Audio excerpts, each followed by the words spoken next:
Fellow Ghanaians, good evening. Before I start, let me use this opportunity to thank you all and Almighty God for enabling me to swear for the second time the oath of office as President of the Republic. The ceremony took place after I last spoke to you. I promise I'll do my very best to live up to your expectations. I'm coming into your homes tonight with some rather unpleasant news. When I delivered update number 21 some 2 weeks ago, I urged all of us to continue adhering to the enhanced hygiene and mask-wearing protocols that have served us well and which led us to the situation where we were witnessing a gradual decline in the number of active cases. However, since that time, we have seen an upsurge in the number of active cases, from a little over 900 to 1,924. Our COVID-19 treatment centers have gone from having 0 patients to now being 4 because of the upsurge in infections. Particularly worrying is the fact that the Ghana Health Service is recording on the average 200 new cases of COVID infections daily. The number of patients requiring hospitalization and intensive care is rising. The number of severe cases, which stood at 18 a week ago, has increased sharply to 120. 2 weeks ago, there was no critical case. We now have 33 in our treatment facilities. Again, according to statistics from the Ghana Health Service, the considerable number of persons who are severely ill are surprisingly relatively youthful persons with no previous underlying health conditions.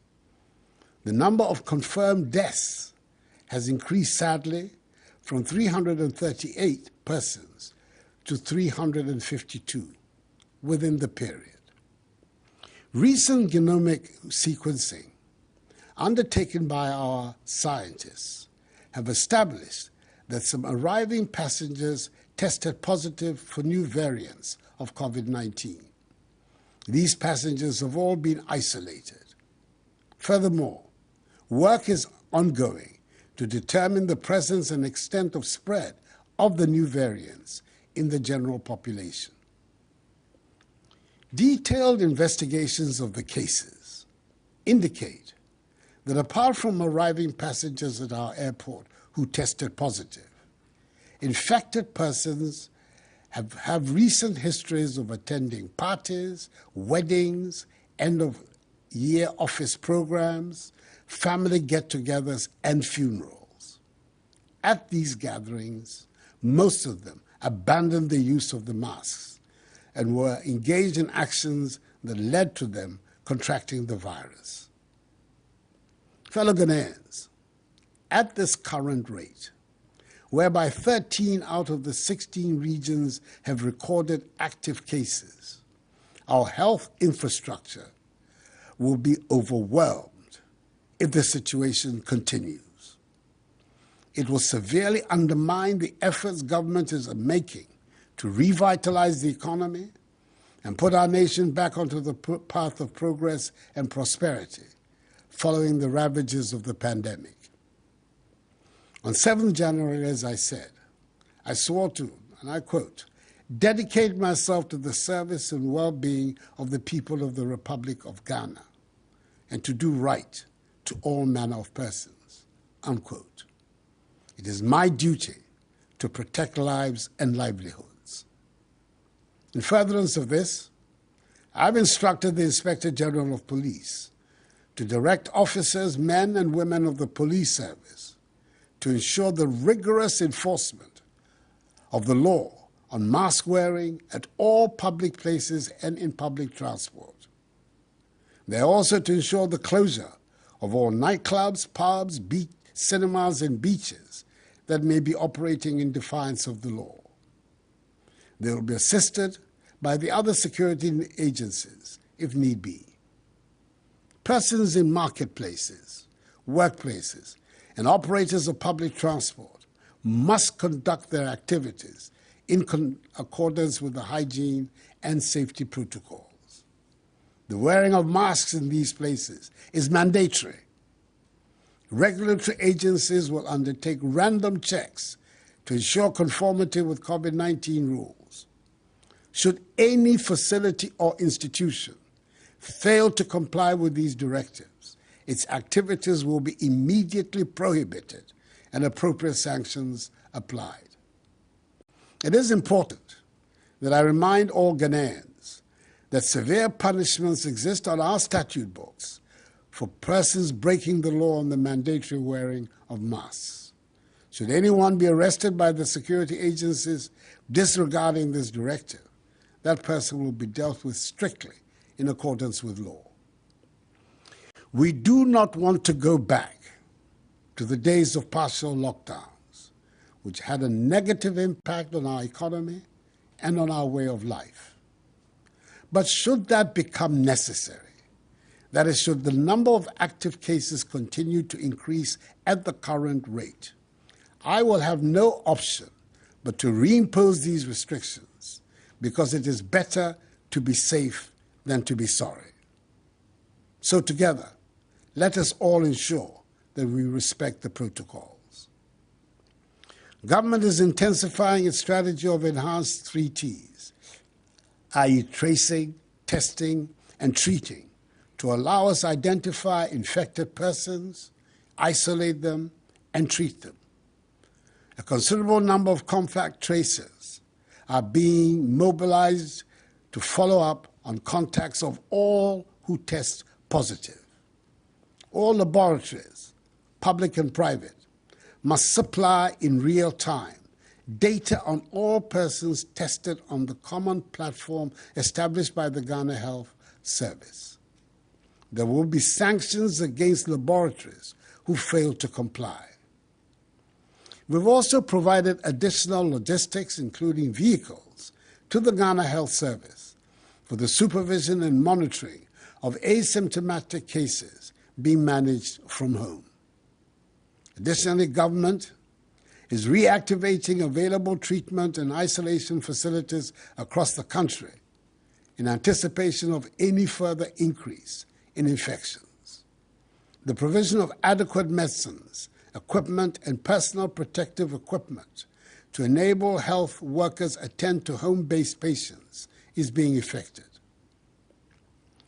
Fellow Ghanaians, as our children in kindergarten, primary, junior high school, SHS2 and SHS3 resume school from tomorrow, I wish to reiterate that government has taken the required steps to ensure their safety in school. Heads of institutions, as well as their teachers, have undergone the requisite orientation on guidelines for school reopening during COVID-19 to enable them assist with compliance of students with the protocols. I've been encouraged by the preparations being made by many schools, in some cases with the support of their old Students Association and PTAs, in anticipation of the return on Monday. On our part, government has also undertaken the fumigation and disinfection of schools and the provision of sanitizers, masks, liquid soaps, Veronica buckets, rolls of tissue paper, face shields for learners and staff with hearing impairments, and gloves for caregivers and attendants to schools across the country. All senior high schools have been mapped to medical facilities across the country so that any outbreak of the disease in any such school can be duly contained. Suspected cases in primary and junior high schools will be managed by district health teams through the school health program and the COVID-19 rapid response teams.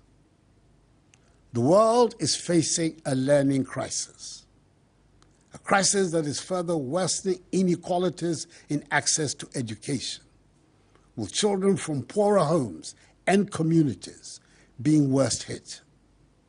This learning crisis has serious implications for the future of our country.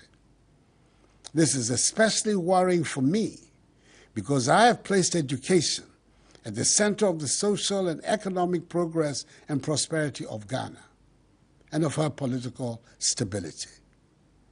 That is why, in our attempt to mitigate the impact of the pandemic, the CAP Bus initiative, being administered by the National Board for Small-Scale Industries, has started disbursements to applicants from private educational institutions, many of whom have been hard hit by the pandemic.